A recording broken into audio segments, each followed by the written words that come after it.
Antes da gente falar da série, eu preciso fazer uma pergunta. Por que O Acordo virou um dos romances universitários mais famosos do mundo? Por quê? Sinceramente, livro de rock existe aos montes. Fake date existe aos montes. O popular da faculdade que se apaixona pela garota inteligente também existe aos montes. Então, por que justamente esse virou um fenômeno?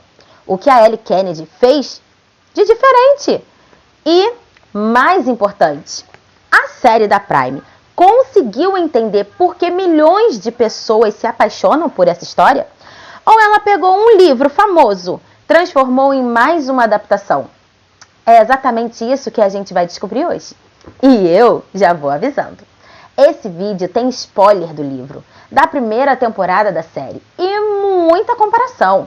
Então, se você ainda não leu ou ainda não assistiu, talvez seja melhor voltar depois.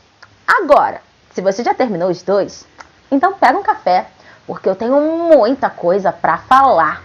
A gente vai analisar os personagens, as mudanças na adaptação, o elenco, as cenas que funcionaram, os que ficaram melhores no livro, o que a série mudou de propósito e por quê. E no final, eu vou responder a pergunta que dá nome a esse quadro. Vale a página ou vale a tela? Então vem comigo, porque esse vídeo está só começando.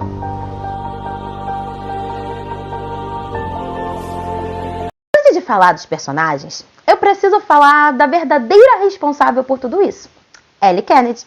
Porque seria muito fácil chegar aqui e dizer: ah, ela escreve muito bem. Só que isso não explica o fenômeno que O Acordo se tornou. Na minha opinião, o grande talento da Ellie Kennedy não está nas cenas românticas, está na construção dos personagens. E isso parece simples, mas não é. Ela nunca deixa o romance apagar quem aqueles personagens são. Pensa comigo. Se você tira o romance da história, a Hannah continua sendo uma personagem interessante. Ela continua sendo talentosa, engraçada, determinada, carregando um trauma que influencia suas escolhas sem definir quem ela é. E o Garrett? Se você tirar o romance, ele também continua funcionando. Ele continua sendo um atleta pressionado pelo próprio futuro. Um filho tentando lidar com um pai abusivo e um jovem morrendo de medo de repetir os erros que viu dentro de casa. Percebem a diferença? Muitos romances criam personagens para servir ao casal. A Ellie Kennedy fez exatamente o contrário. Ela cria duas pessoas completas e depois faz essas duas vidas se cruzarem. O romance não é o que constrói os personagens. São os personagens que constroem o romance. E é justamente por isso que a relação entre a Hannah e o Garrett convence tanto. Você não torce por eles porque eles têm química. Você torce porque entende quem eles são, de onde vieram e tudo o que precisaram enfrentar para chegar até ali. E, para mim, é aqui que O Acordo deixa de ser só mais um romance universitário e se transforma em uma história sobre crescimento, respeito e cura. E é por isso que, anos depois do lançamento, a gente ainda continua falando desse livro. Agora, eu quero falar da personagem que, na minha opinião, carrega a alma dessa história, a Hannah. E eu quero começar com uma pergunta. O que acontece quando uma autora decide que a protagonista não será definida pelo pior dia da vida dela? A Hannah sofreu uma violência que mudaria qualquer pessoa. E a Ellie Kennedy poderia ter escolhido o caminho mais fácil, transformar o trauma na personalidade dela. Mas ela não fez isso.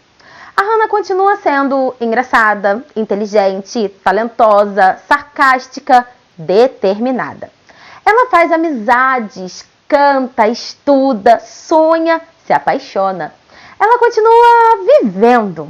O trauma está presente. Ele influencia suas escolhas, seus medos e a forma como ela constrói confiança. Mas ele não apaga quem ela é. E isso é muito poderoso. Porque, infelizmente, na literatura e no cinema, ainda vemos muitos personagens que parecem existir apenas para carregar uma tragédia. Como se tudo o que aconteceu de ruim fosse a única coisa que importasse sobre eles. A Hannah prova exatamente o contrário. E eu confesso uma coisa para vocês. Quando eu escrevi a primeira versão de As Três Marcas, eu cometi esse erro com a Chloe. Sem perceber, eu deixei que o trauma definisse praticamente toda a personalidade dela. Só depois de muito estudo e de muita conversa com a minha consultora de escrita criativa, é que eu entendi uma coisa que mudou completamente a forma como eu escrevo. O trauma faz parte da história de uma pessoa, mas ele não é a história inteira. Quando reestruturei a Chloe, ela finalmente ganhou vida.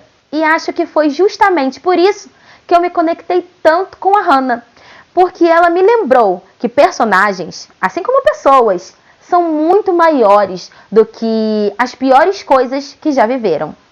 E essa, para mim, é uma das maiores qualidades da escrita da Ellie Kennedy. Agora, eu quero falar do personagem que simplesmente dominou o BookTok, Garrett Graham. Ou melhor, o homem que muita gente chama de marido literário perfeito. Mas será que ele realmente é?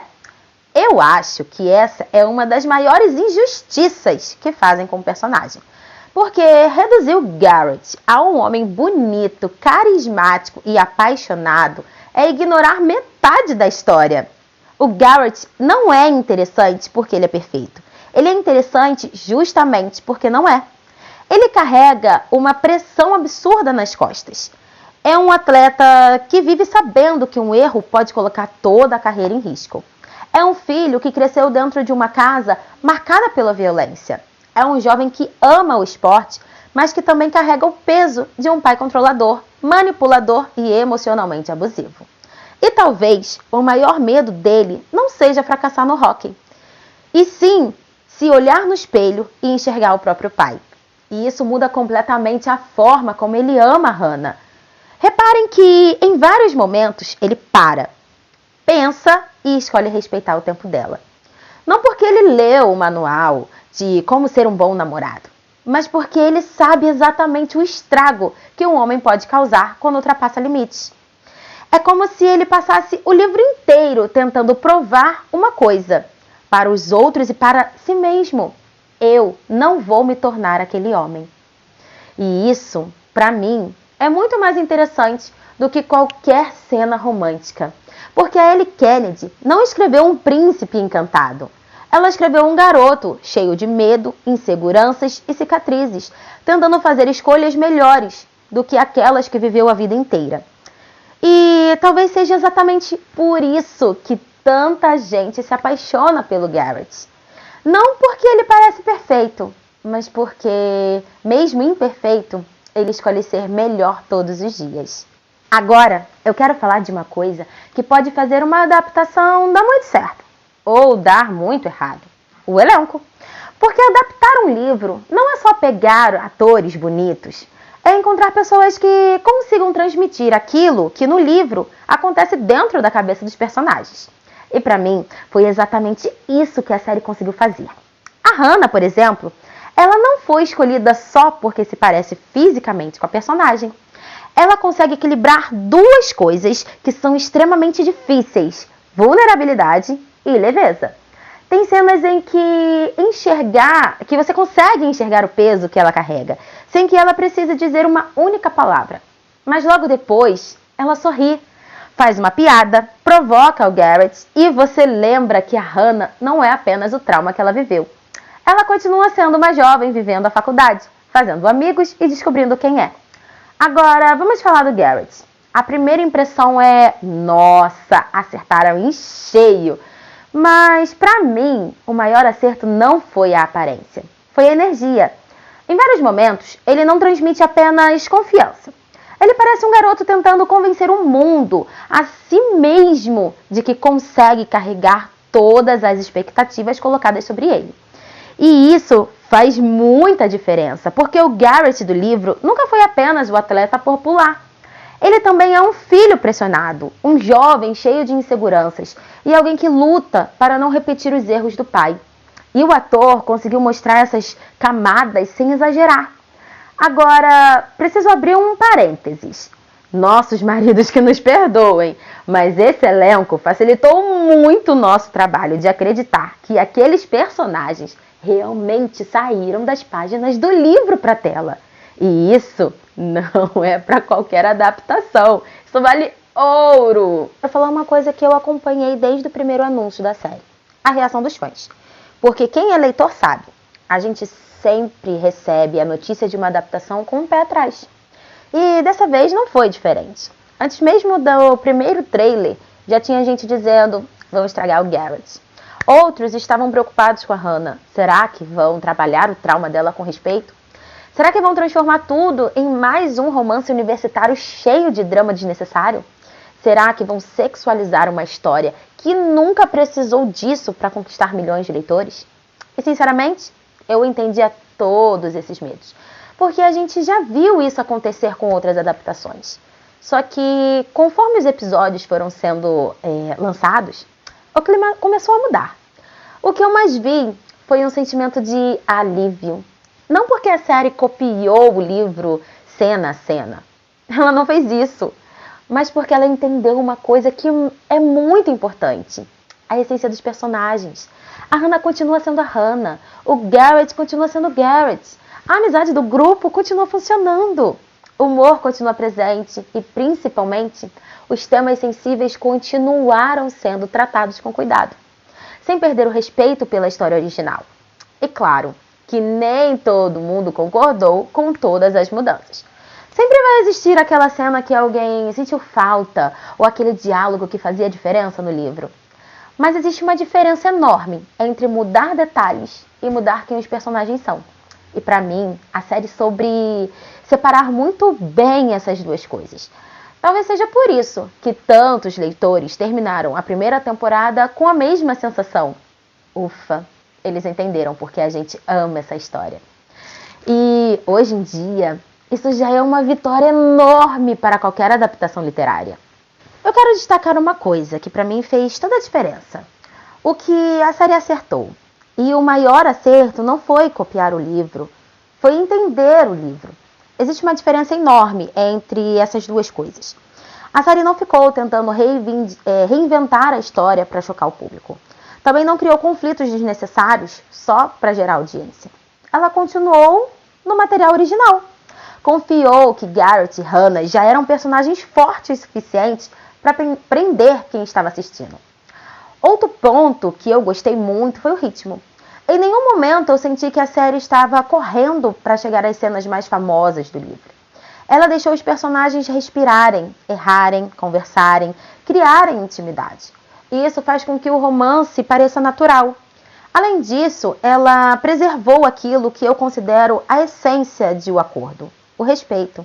O respeito pelo tempo da Hannah, o respeito pela construção do Garrett, o respeito pela amizade entre os personagens.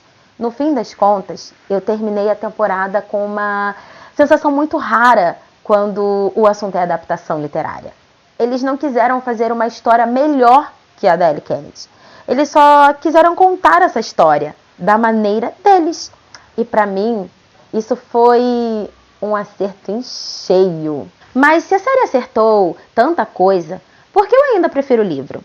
E a resposta é simples: profundidade. O livro tem uma vantagem que nenhuma adaptação consegue reproduzir por completo. Ele nos coloca dentro da cabeça dos personagens. No livro, você entende por que o Garrett espera. Você acompanha os pensamentos dele, as dúvidas, os medos, o cuidado que ele tem em cada decisão. Com a Hannah acontece a mesma coisa. A gente não vê apenas o que ela faz. A gente entende por que ela faz. Cada insegurança, cada silêncio e cada pequeno avanço tem um significado muito maior quando estamos lendo. E é justamente por isso que toda adaptação precisa fazer escolhas. Não existe um tempo de tela suficiente para colocar 400 páginas em 8 episódios, sem mudar absolutamente nada. É impossível. O roteirista precisa condensar cenas, reorganizar acontecimentos e transformar pensamentos em imagens. E é aí que nasce a comparação. Não porque a série seja ruim, mas porque o livro sempre terá espaço para aprofundar aquilo que a tela, por natureza, precisa resumir. Para mim, essa é a maior diferença entre os dois. O livro faz você entender os personagens, a série faz você enxergá-los. Eu quero falar sobre o futuro da série. Quem leu os livros percebeu que algumas escolhas não foram feitas por acaso. O Jim ganhou muito mais espaço do que eu esperava. E a série já apresentou elementos importantes do arco dele. E a gente já sabe que a próxima temporada vai adaptar a história dele antes da do Logan, mudando a ordem dos livros. É uma decisão ousada, mas que faz sentido dentro da narrativa construída na televisão. O Logan e o Tucker também foram apresentados de forma inteligente, sem parecer apenas os próximos protagonistas. Eles já fazem parte daquele grupo e isso deixa tudo mais natural. E é justamente aí que eu chego à conclusão deste vídeo. Uma boa adaptação não copia um livro. Ele entende por que aquele livro conquistou milhões de leitores e encontra uma nova forma de contar essa história. Para mim, o acordo conseguiu. Então, vale a página ou vale a tela? Dessa vez, os dois. O livro entrega profundidade, a série entrega presença. E as duas versões respeitam aquilo que faz Hannah e Garrett conquistarem tanta gente. Então, 5 para os dois. Agora, eu quero saber a sua opinião. Você ficou com o livro ou com a série? Ou também deu 5 estrelas para os dois? Ou desse vídeo? Eu gosto. Deixe seu like. Compartilha com aquele amigo que ama romances e adaptações e se inscreve no canal, porque esse foi só o começo. Em breve tem mais. Vale a página ou vale a tela? E eu espero vocês no próximo capítulo.